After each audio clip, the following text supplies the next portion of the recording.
All right, welcome everyone as everyone's coming in. We just have a quick poll coming up. You can kind of take a look at and provide your feedback as we're looking at the challenges of AI in healthcare and the different considerations that we have. Feel free to go ahead and respond to that, and we'll get started here in just a minute as everyone else comes in.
All right, I think we'll go ahead and get started.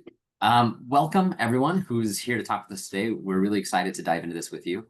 Today we want to talk on cracking the code on AI compliance, how we can turn some of the regulatory compliance and state law compliance that we're seeing evolve over time with AI products in healthcare, turn that into a competitive advantage for digital health innovators. How do we tackle these? How do we address them? It's a continuing evolving area. So let's dive in. Emily, if you want to go ahead and we'll go. So just to the start, we always have our legal disclaimer. While Sam and I are lawyers, we are not your lawyer unless you've signed an engagement agreement with Nixon Law Group. And so just a reminder that today's information, what we talk about today, is meant for informational purposes, but should not be considered legal advice.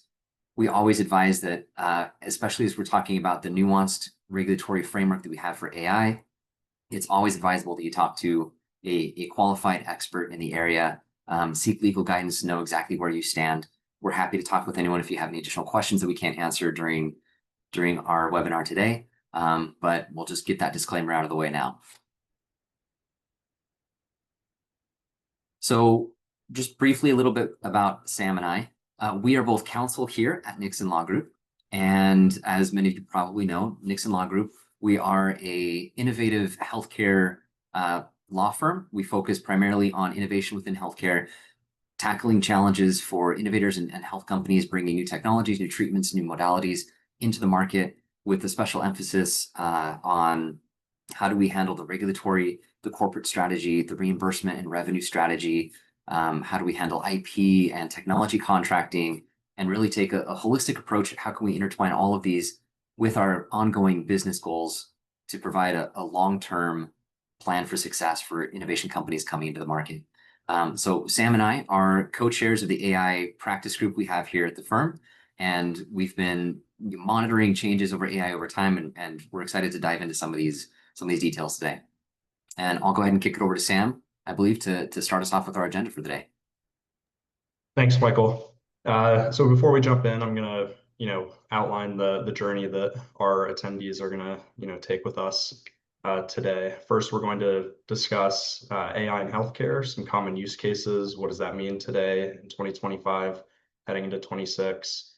A federal policy primer that touches on some of the basic federal frameworks and guidance that's been issued this year.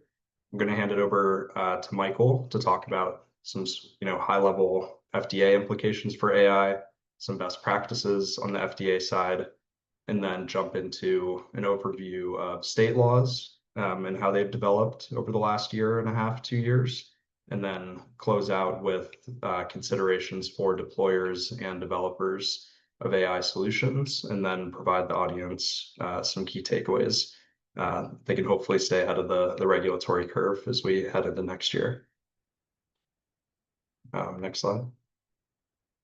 So AI in healthcare, a number of sort of everyday use cases have solidified at this point. Quick note that this presentation is going to be focused on clinical and clinical adjacent use cases, not some of your administrative use cases in the prior auth domain. Some of these certainly overlap, but these are going to be our focus today, starting with clinical decision support, diagnostic tools, AI scribes, and ambient AI, probably one of the most, invested in areas right now. Patient-facing chatbots and companion, a hot area for regulators, lab and note summarization, and then agentic AI, whether that be voice or text, sort of this new frontier in AI healthcare use cases. Next slide, please. So before we jump into specific FDA and state law considerations, we thought it'd be helpful just to paint a picture in terms of federal policy primer, because there has been a lot of federal regulation that's been underpinning AI use cases. For a while, there was a kind of notion that, there is no AI regulation. We're kind of operating in a Wild West. And while it is true to some extent, these kind of 5 core areas on the federal policy side have certainly been guiding the conversation. Starting with the White House, their AI action plan. They've issued a number of investigative and deregulatory initiatives, culminating in a formal action plan and request for comment from the Office of Science and Technology Policy, OSTP, regarding regulatory barriers that face innovators in the space. FDA, I'll provide a quick overview here before Michael dives in, but of course, part of the presentation, but worth noting, alongside some of these other frameworks, probably the most robust set of law that already touch nearly all conceivable use cases of clinical AI, and that's the software as a medical device guidance, and also some new and emerging requests for information from the FDA on how to best monitor healthcare AI use cases. The FTC, the Federal Trade Commission, has issued extensive business and consumer guidance around AI use cases, and even levied a number of enforcement actions and fines on developers of consumer-facing AI technologies, culminating in a recent inquiry into some of our larger AI players in the space. The FCC, some of the audience may have heard of the wonderful acronym, the TCPA, which continues to regulate automated dialers and automated voices used in the AI context, especially as we jump into the world of AI agents. And lastly, the House and Senate have published a number of partisan and bipartisan bills focused on novel approaches to AI regulation, such as product registration protocols and some sandbox exemptions. So all of this to say that there's a lot out there on the federal side, and the pieces are just starting to fall together from a regulatory perspective.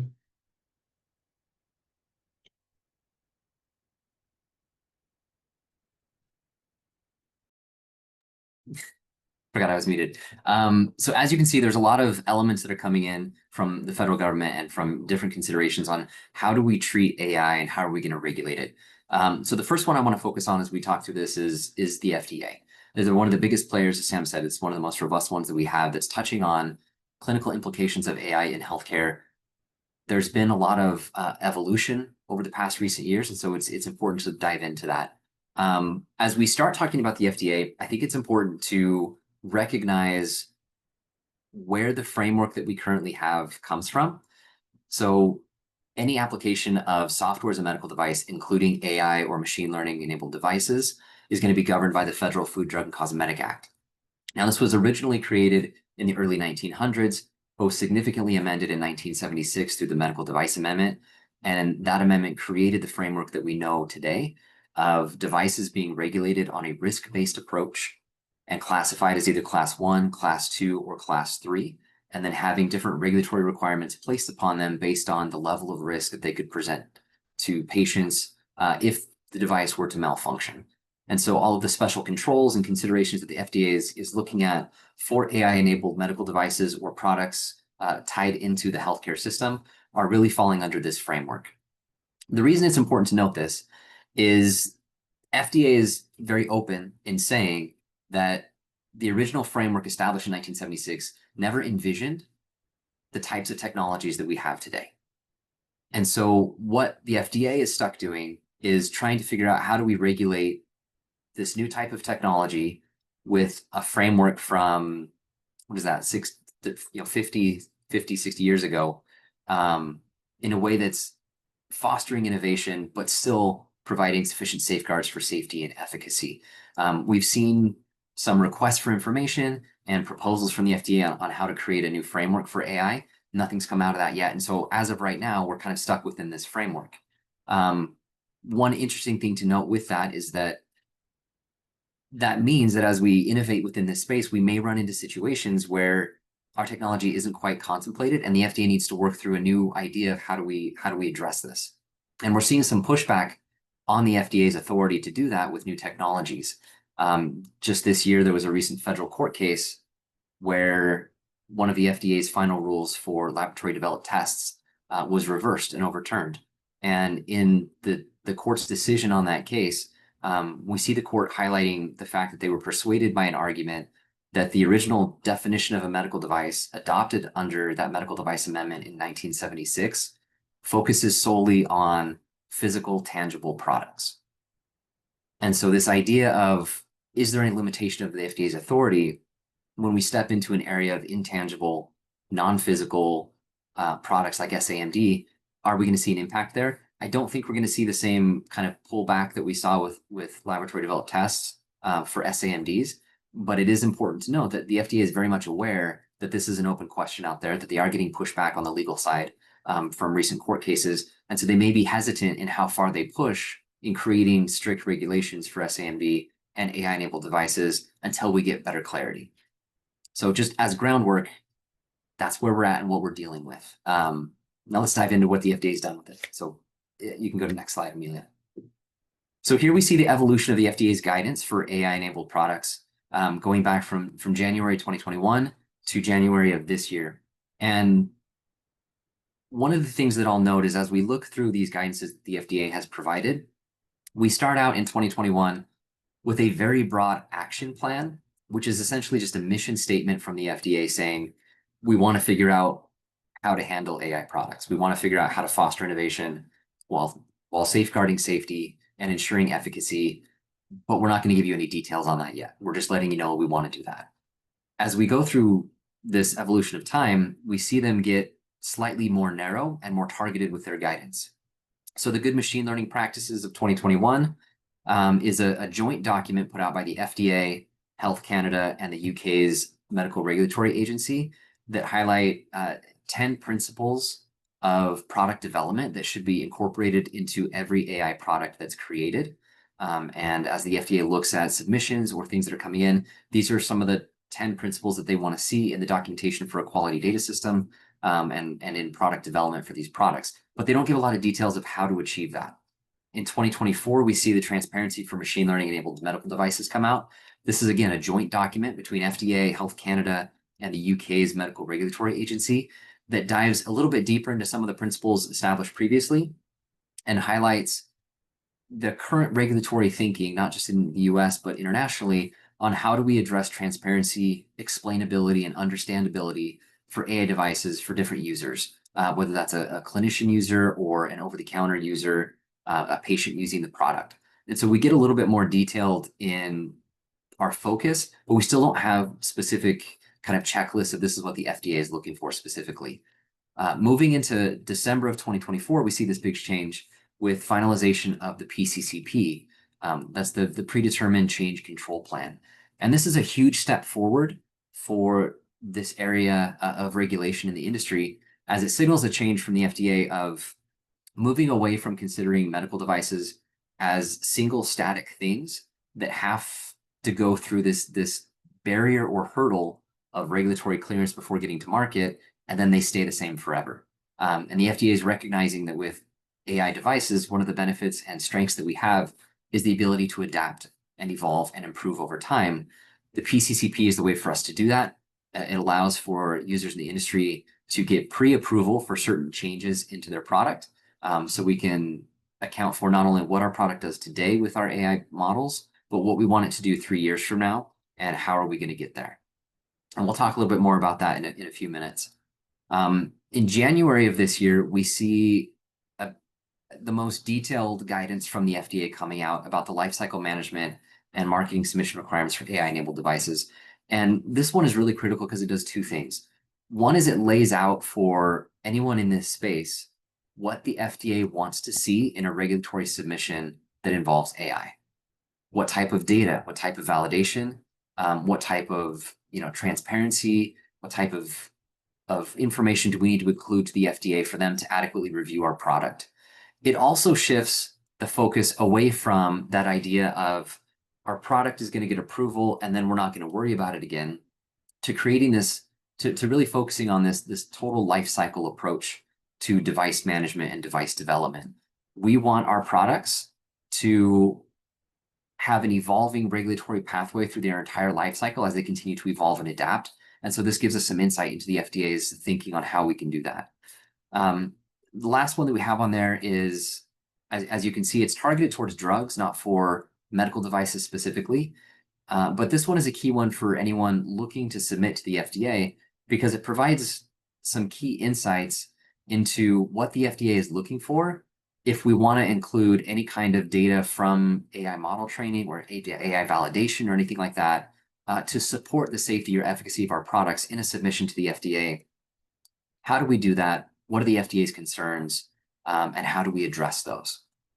So as we look at these, we kind of see this, it's almost like an inverted pyramid where the FDA has started very broad and is starting to narrow down on some of the specifics and details of what they want to see with submissions for AI, but we still have a lot of gray areas and a lot of questions.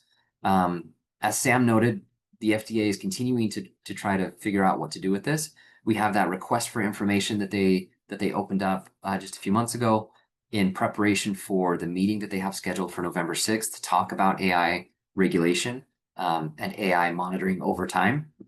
We're not sure exactly what's going to happen with that meeting right now with the government shutdown, but if it moves forward as planned, then that's going to be a key opportunity for the FDA to get additional information and provide feedback to the industry on what types of things they're looking for. And so I anticipate that out of that meeting, we're going to have even more targeted guidance coming out and helping us figure out what are the FDA's primary concerns with AI as we continue to evolve. We can go to the next slide. So with that, there's a lot of stuff the FDA has come out with. But again, it's very high level. It's identifying principles that the FDA wants to see. The question for us as innovators is, what do I do with that? How do I implement that into my product in a way that's going to be effective, that's going to minimize my regulatory review time, that's going to minimize my time to get to market and allow me to move forward with confidence? And so we've boiled these down into 6 do's and 6 don'ts from the FDA's guidance policies that they've gotten for us. And the first one is key, and that is just we need to embed and embody transparency and explainability in every product that we have. The FDA is providing additional information about what they mean with that and the types of things that they're looking for. So as we consider any type of regulatory product that we have, key questions and considerations that we should bring up with this are we adequately disclosing to users, whether that's a clinician or a patient user, how our algorithm works, what data is being used, how that data was used to train the model? Are there any limitations for our model? Are there any limitations on the output of the product?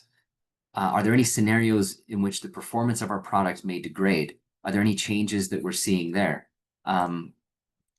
We have from the FDA this idea of how we can approach that. And again, they keep it at very high levels, but they're focused on a couple key questions. The first one is who? Who is the target audience of my information? As I look at whether I'm being transparent and providing sufficient explainability of my product, is my target a clinician or a patient?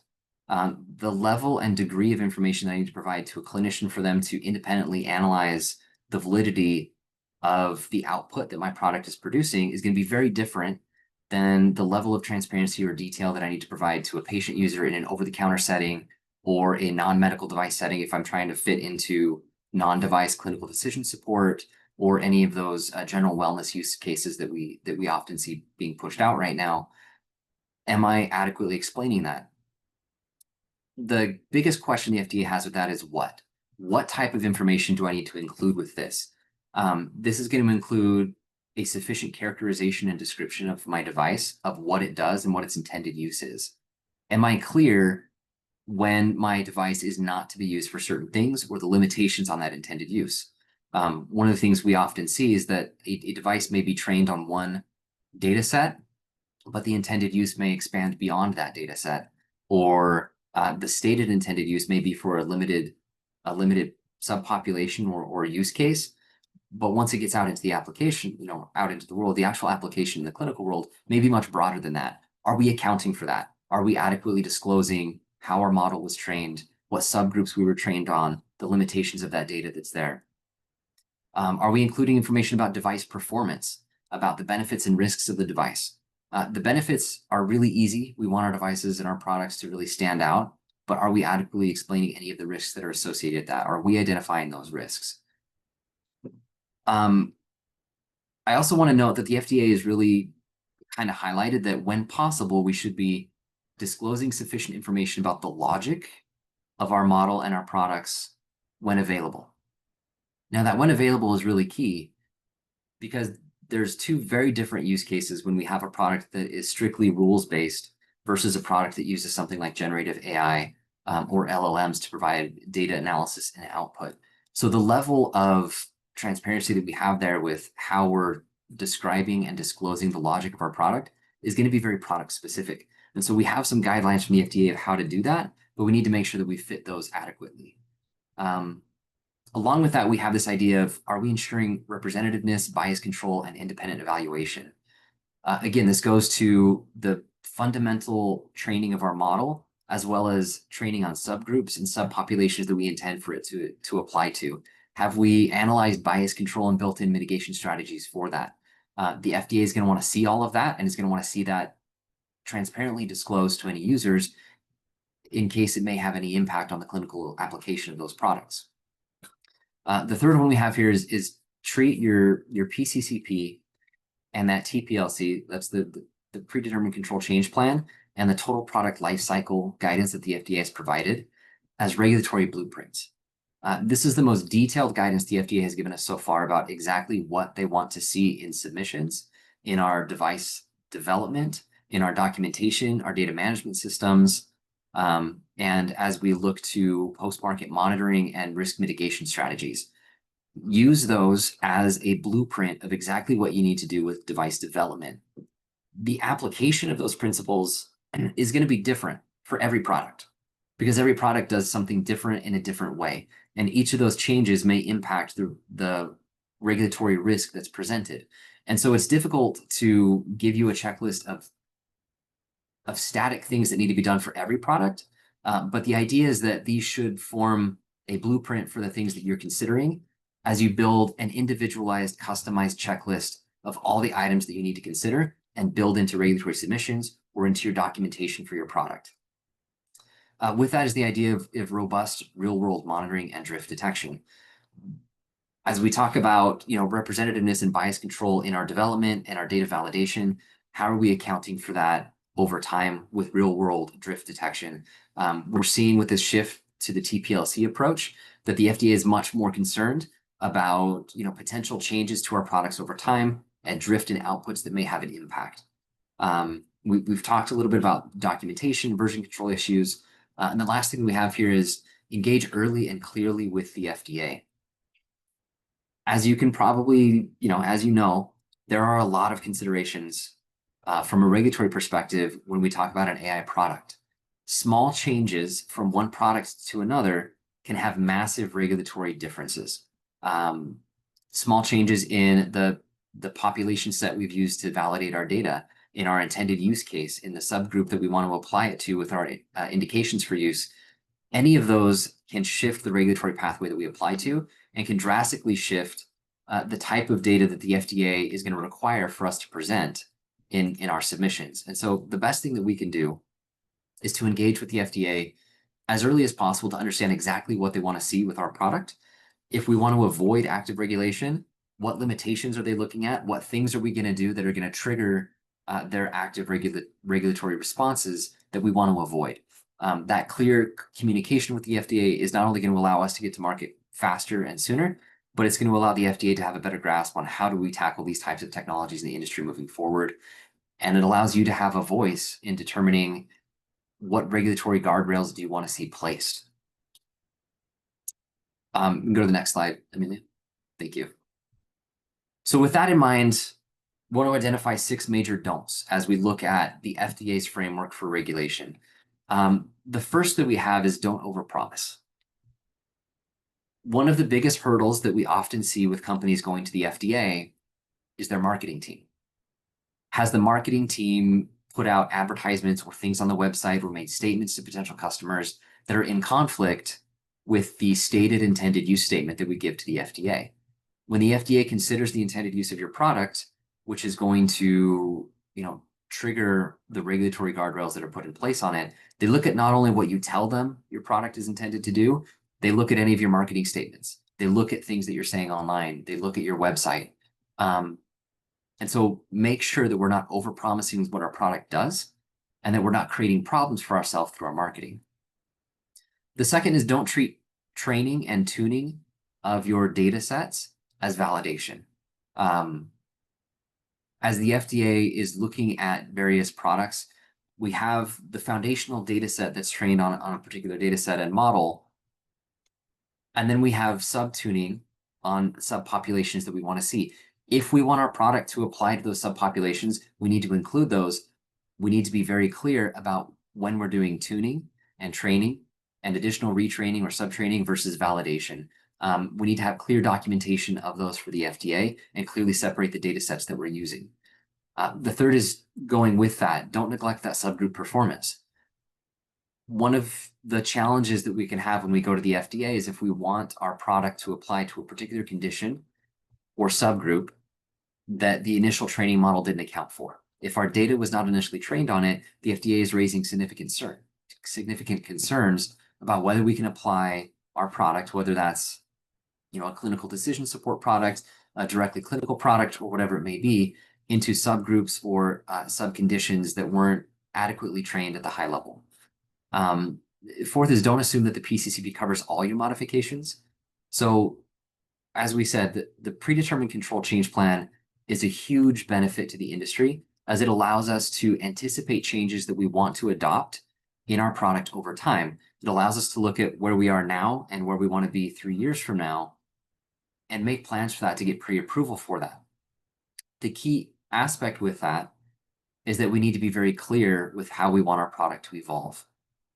With that PCCP plan, are we providing adequate descriptions of the modification we want to make, the protocol that we're going to implement in order to modify that, and an adequate impact assessment of the risks and benefits and risk mitigation strategies that we're going to employ to ensure that it doesn't change or affect the risk profile of our product. What that means is that if any of the changes that we want to make, if the market conditions change or our target population changes and it shifts the way that we want to make that modification in our product, a PCCP is limited to the specific scope that we've gotten approved. So we want to think very carefully about how we frame that with our initial PCCP submission and anticipate those changes ahead of time. The fifth is don't wait till post-market to start monitoring. Again, we're seeing an increased focus from the FDA on this. What is our marketing, our post-market and pre-market monitoring plan? Are we addressing, potential bias that we're identifying? Are we checking for drift in our data outputs? How are we documenting that? What mitigation strategies have we put in place? The FDA will want to see that as early as possible, and delays in that can delay, entrance into the market. And even if products are operating in an area that's not traditionally actively regulated by the FDA, we may see the FDA kind of step in and want to start looking into some of these areas. And the last one is just don't delay documentation. The old adage in innovation is, move fast and break stuff. That doesn't work with with AI in healthcare. Make sure that as we move quickly, we are doing so with appropriate documentation, that we are building each of these items that we've discussed into our product development plans. We have adequate software validation plans, that everything is documented and ready to go. If not, then it's likely that we'll face pretty costly delays with our regulatory plan, or have to go back and redo a bunch of that work before we can go to market, or before we can adapt to a new market. So as we adopt these do's and don'ts, it helps us identify what the FDA is looking for. The actual application of these is going to be very product specific. Again, as we talk about training and tuning your data, making sure that you have adequate validation for your data, the subgroups that we're analyzing, all of that depends on the specific application of one particular product. And small changes from product to product can have significant changes in how these get applied.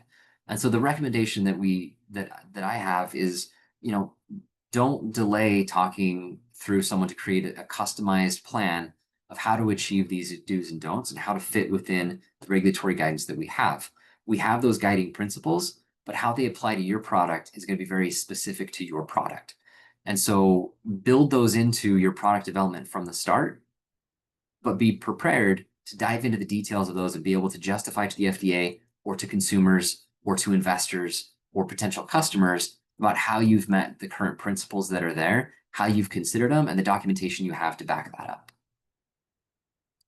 So with that, we can go to the next slide. We'll kick it back. I think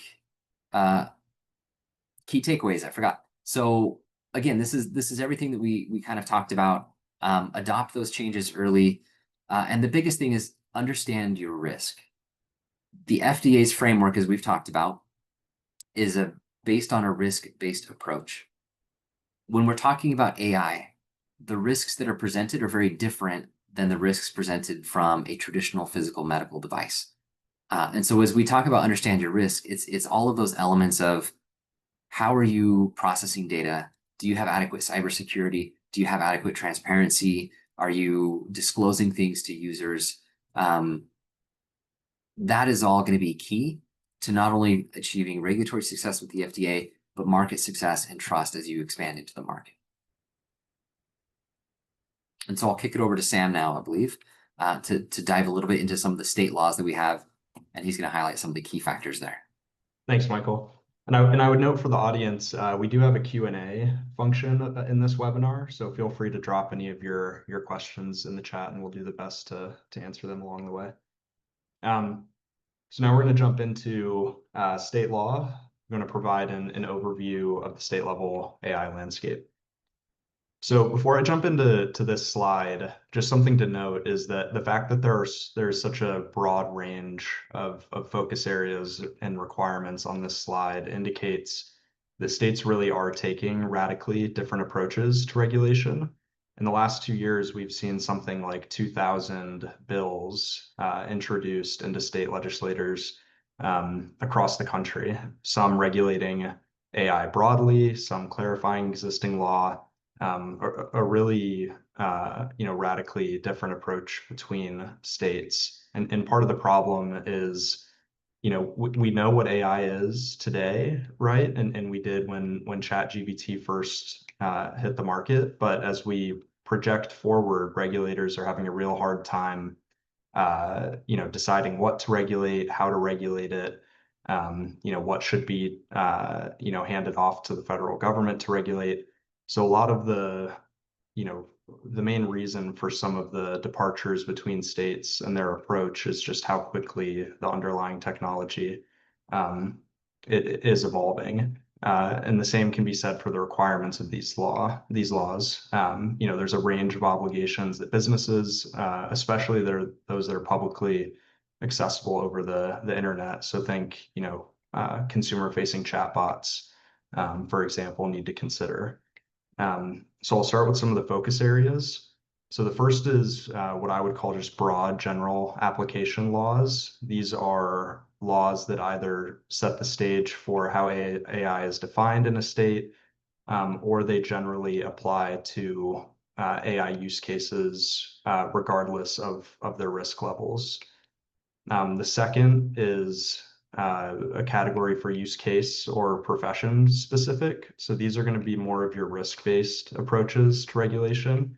And for the audience, of course, operating in the healthcare field, the vast majority of risk-based regulations do specifically call out healthcare, just due to the sensitivity of deploying these technologies in front of patients and healthcare providers. The third is technology or modality specific. A few of these have really come into play this year specifically. On the technology front, you have states like California that are regulating your frontier models. So think your core LLMs developed by the biggest AI companies in the space. And then modality specific is what I would consider state laws targeting things like AI companions and chatbots specifically by name. So you have a number of states, around a half a dozen now, big states that are specifically highlighting regulations around chatbots and companions. And then lastly, we have a number of states that are taking a somewhat softer approach to regulation by clarifying existing law. And these are states that are putting forth legislation just to emphasize that things like chatbots and agents and companions can't use titles of licensed professions, which of course is kind of a hallmark of healthcare regulation in general. But you can't have in these states chatbots that are titled things like a nurse chatbot or your AI therapist or your AI doctor. So you have a lot of states just clarifying that existing title protections do apply to new AI technologies. And then moving over to the requirements between these state laws as they vary proportionally with the amount of focus areas. The first and probably most what I would say table stakes aspect of regulation are around transparency and disclosures. So these are going to range from concepts like including a disclaimer in a chatbot that a patient or consumer is interacting with artificial intelligence and not a human. And on the other end of that spectrum, all the way through requirements for transparency around how your model is trained and what types of data you use to fine tune your model. Think something in the form of a model card. The second are those broad-based laws that implement governance standards. And these are tied to standards like NIST and ISO frameworks that provide an affirmative defense for companies that follow certain enumerated standards. And the main one that applies here is the Colorado AI Act, providing that framework for compliance with NIST and ISO. The third kind of bucket of requirements are those around human in the loop and supervision. Where this comes into play primarily is the use of AI in a clinical setting where outputs are going to be patient facing. And this one relates very closely to the FDA concepts as well, but it's some of these laws require human in the loop or review of these outputs, or they carve out certain disclaimer and disclosure requirements for outputs that are in fact reviewed. So there's kind of a very interconnected relationship between transparency and human reviewed outputs. And then another one that we're starting to see are government agency flow down requirements. And what this means is, starting about a year and a half ago or so, one of the first kind of cohort of AI laws to make it through the state legislatures were those that regulate government agency use of AI. And where this comes into play in practice is, right, if you're contracting with any large government agency at the state level, which of course many healthcare providers do, you want to be really careful that you're looking at the flow down provisions in those commercial agreements for any AI or technology specific terms that may be connected to what government agencies need to do in light of these state level AI laws. So all that to say that there are a number of different requirements that innovators should be aware of, but there's certainly a way to navigate them, which we'll touch on in the next couple slides. Next slide, please. So a lot of text on these slides, but I think it's worth kind of walking through how states are actually describing AI to understand whether or not, your product is something that is in fact regulated at the state level. And it's worth emphasizing how narrow and frankly creative state regulators are getting with defining exactly what kind of AI they want to put guardrails around. So there's going to be 2 slides on this, but to start, many states, Colorado cited here because it was one of the first to kind of put forth a comprehensive governance requirement, is the idea covering generative AI. And that's typically going to be a definition, something like what you see on the screen, that is a machine-based system using explicit or implicit objectives, infers from those inputs and generates outputs. And the key is that infer piece, right? It's not necessarily operating according to a set of rules that you as the developer or deployer plug in. There really is a certain level of inference or creativity that the AI system is using to get from input to output. Frontier models, I won't spend too much time on this one, but it indicates that regulators are really looking at the underlying power and computing power of AI algorithms as they decide which ones to regulate. And this comes from California's recent bill around AI safety to cover the largest and most powerful models in the space. And then the first of what will be 2 kind of definitions around AI companions and chatbots. This is out of New York, and I think the piece worth calling out for the audience is that regulators are actually including language suggesting that AI needs to be human or human-like in creating that relationship with users, which sort of elevates it into a higher kind of bucket of risk from the state's perspective. So next slide. 2 more here. The first is out of Utah, kind of similar to New York, but regulating mental health chatbots specifically. And I think it's worth calling out this piece here where a user is engaged in a conversation similar to that they would have with an individual that is in fact a licensed mental health therapist, right? And of course that's very vague, right? A number of different use cases could fall into that category.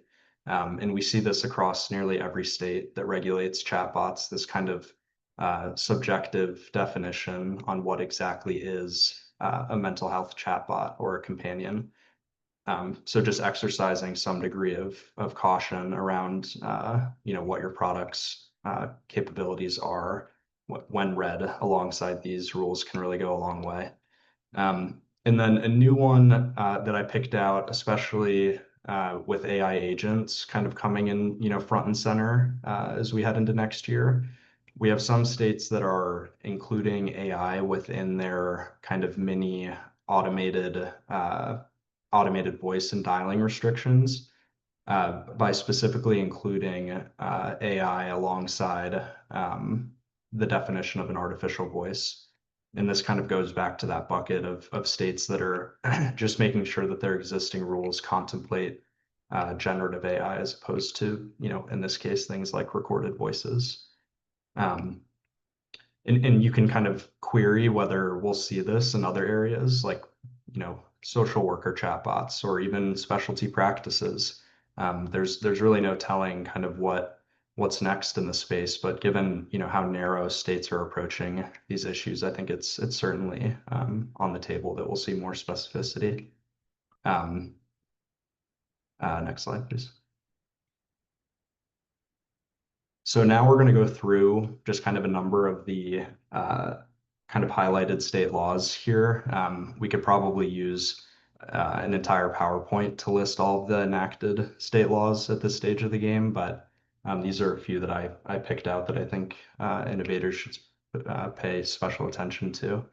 The first is AB 3030 in California, now an enacted law requiring physicians, anytime they use verbal or patient communications that are generated by AI, to include a disclaimer that such is the case and include instructions on how a patient can contact a human representative, whether that's a provider or an admin at the practice. And this is going to exempt certain communications that are reviewed by licensed or certified healthcare providers. And this kind of circles back on that relationship between when do you need a disclaimer and when do you not. But I think the main takeaway here is that concepts like disclaimers, clearly disclosing to patients and consumers that they're interacting with a chatbot is really kind of the floor, sets the floor for what kind of requirements companies need to look at in the space. The second one here, AB 2013, around training data transparency, is much more robust and novel to generative AI. It actually requires developers to post website documentation around the data used to train their AI system. And it's worth noting that this isn't limited to just developers of foundation models. This relates to those who make substantial modifications to those models as well, which requires kind of a fact-specific analysis. But worth calling out that this is going to require a high-level summary of the data used to develop the system. And you can sort of think of this as an area where model cards that industry concept is starting to play a more prominent role. SB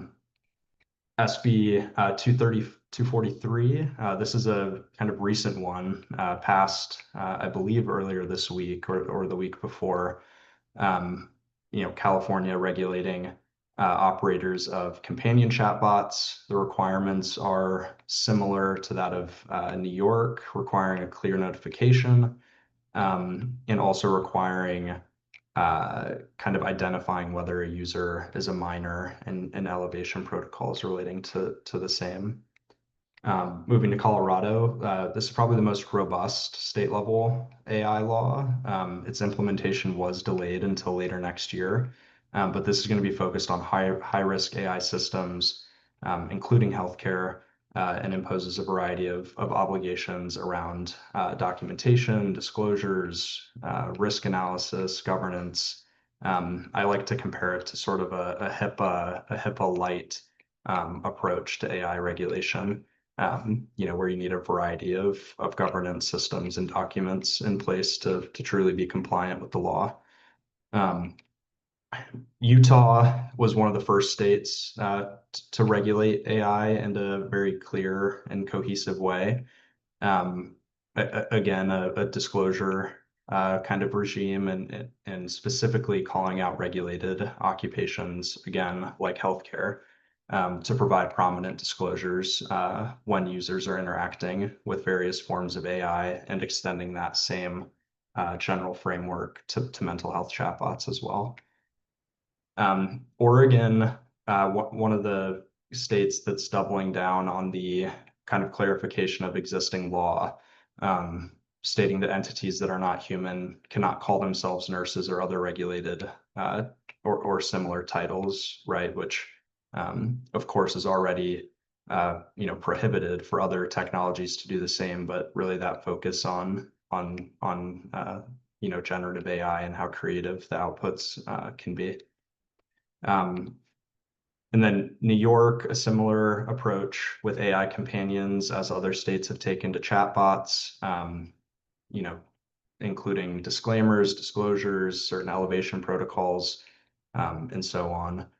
In Illinois, this is kind of in its own category, relating to the use of AI in therapy contexts. So Illinois actually prohibits unlicensed professionals, including AI, from using, different types of generative AI decision support um, to support their own diagnosis of a patient without the client or the patient's informed consent. So this is a newer kind of area that we're seeing, but worth calling out. Next slide, please. So kind of rounding out here, the next 3 or 4 slides, we're going to walk through some considerations, starting with AI developers or deployers, sorry, and then moving into considerations for developers. So deployers, if your deployer and developer are defined terms in some state frameworks, but think of a deployer as anybody that is actually using generative AI, but not developing it themselves, right? So maybe you're a physician implementing a type of generative AI program across your practice, or maybe you're white labeling a certain software to deploy to patients. Those are kind of the use cases for deployers, so long as it doesn't kind of creep into that development area where you're fine tuning the model. The first one is really just to audit and diligence your vendors to ensure that they're compatible with your use case. A lot of vendors, of course, are marketing HIPAA and HIPAA compliance, but you want to make sure that you're really reviewing the terms and usage policies of each vendor to ensure that you can actually use it in a healthcare setting with or without human review, and that you'll get that business associate agreement executed in connection with that deal. The second is, especially if you're deploying AI in a scenario where outputs are going to be patient-facing or affect patient care, you need to establish some sort of human in the loop or provider review policy, whether that's globally across the practice or virtual care business, or in specific use cases. That'll really go a long way in kind of future-proofing your practice or business as state laws evolve. And this kind of parlays into the third one here, which is just invest in overall workforce training for responsible AI use. Starting with providers all the way down to any back office and support staff that you may have. The fourth, and consistent with state laws to obtain informed consent. Some states do require explicit consent for the use of AI, like Illinois. Others, of course, operating in healthcare, informed consent is another kind of hallmark of legacy regulation that is always applied. So it's one to keep in mind. The fifth, really specific to generative AI, is to maintain data provenance and visibility by always making sure you have a good sense of what data sources you're putting into an AI product that you develop or deploy. This is important for disclosures, but also just understanding, your rights in a commercial agreement, right? Like, what exactly is a business permitted to do with PHI or de-identified data that you put into one of, these clinical AI applications. And sixth, and I think most importantly, especially as state laws evolve, kind of in the first few innings of this journey, is just continuously monitor what's transpiring at the state level. These laws are changing week by week, and like I said, I think between 2024 and 2025, we're at nearly 2,000 proposed bills, which is just frankly unheard of for any technology outside of the AI context, and implement governance around this, which is largely acting on the first 5 considerations and making sure that you're documenting use cases and ensuring alignment across the organization. Next slide. So we just walked through considerations for deployers. Now just a quick kind of list of considerations for developers as well. So for developers, I view the considerations as focusing a lot more on data public claims and compliance, because, ultimately alongside FDA rules, developers really are making substantial changes to underlying models, therefore opening them up to regulation at the state level in a pretty significant way. So the first is to ensure that any data set that you use is meeting patient privacy standards and also secondary use restrictions. So if you're a developer using certain types of data, you want to make sure that you have adequate permissions to deploy those learnings across your model, and not being limited to just 1-2 improvements for a specific customer and them alone. The second is to audit and really just review all of your marketing materials, whether it's on a website or any other public documentation, to ensure transparency with your customers, your other end users, because this is really kind of the tip of the spear for regulation. Is a certain user sees a claim on a website, or confidential documentation, and then something gets reported, and before you know it, you're looking at kind of an enforcement action from a state or federal regulator around claims that your product is 100% effective, or it acts like a doctor. So that's an area that is worth paying special attention to. Third is embed compliance early and by design. I think that developers that really invest the resources in the beginning to develop a future-proofed model can confidently scale across the country, and also not be delayed by any sort of reworking to a user interface or design that could come with the enforcement action. And with 3 minutes here, I'll just kind of go through the last ones, but provide accessible explainability features. This could be terms of use, privacy policy, model card, continuous performance monitoring. Michael touched on this one pretty adequately on the FDA side. Monitoring drift, ensuring that models are performing appropriately, and also implement features that enable deployer compliance. So not leaving your end users kind of in the dark with disclaimers. Next slide.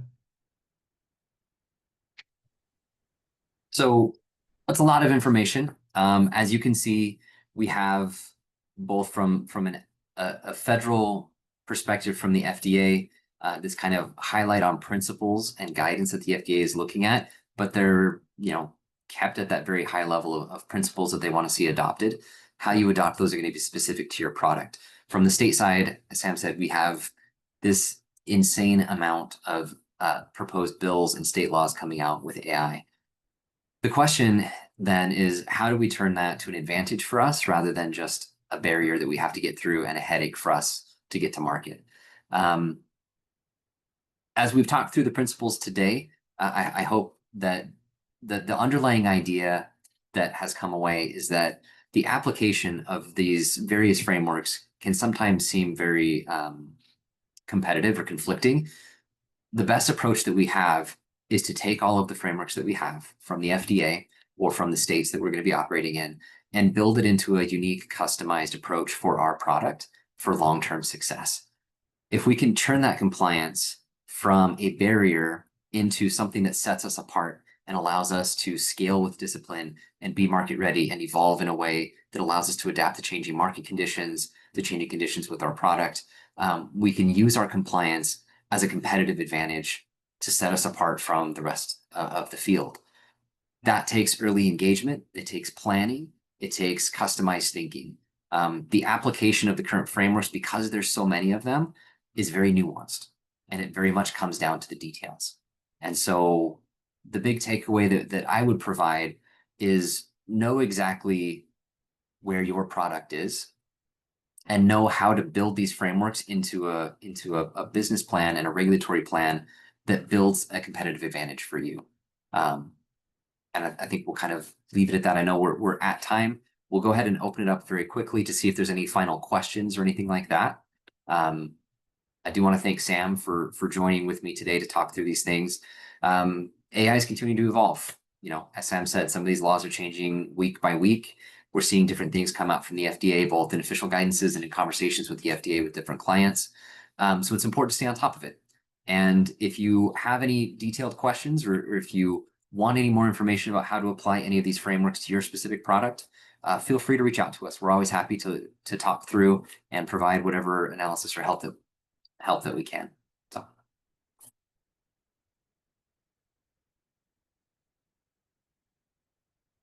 Oh, it looks like we have one question in the Q&A.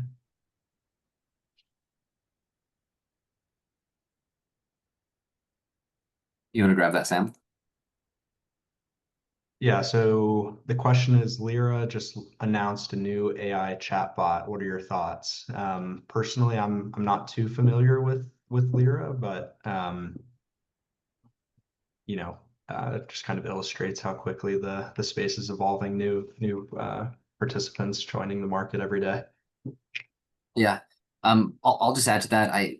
As well, I've seen a little bit of information about Lyra, but I'm not super familiar with it. My understanding is that it's focused on evidence-based mental health care for employees and those types of situations and users.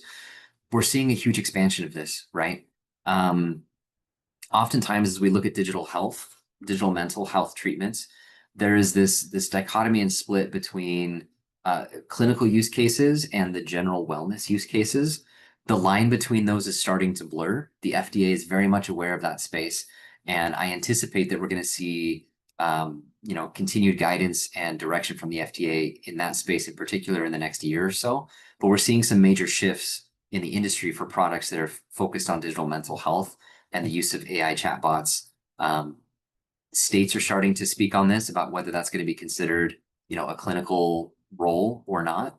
And we're seeing some pushback from the FDA in terms of what is the scope of general wellness use cases. So I think it's an area that's going to continue to evolve very quickly. But I don't have anything specific about the Lyra product directly.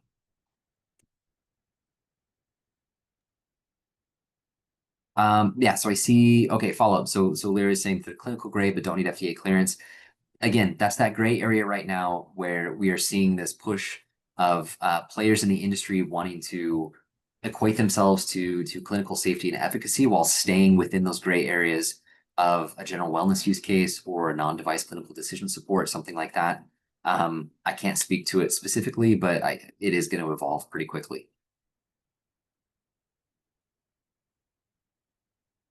All right.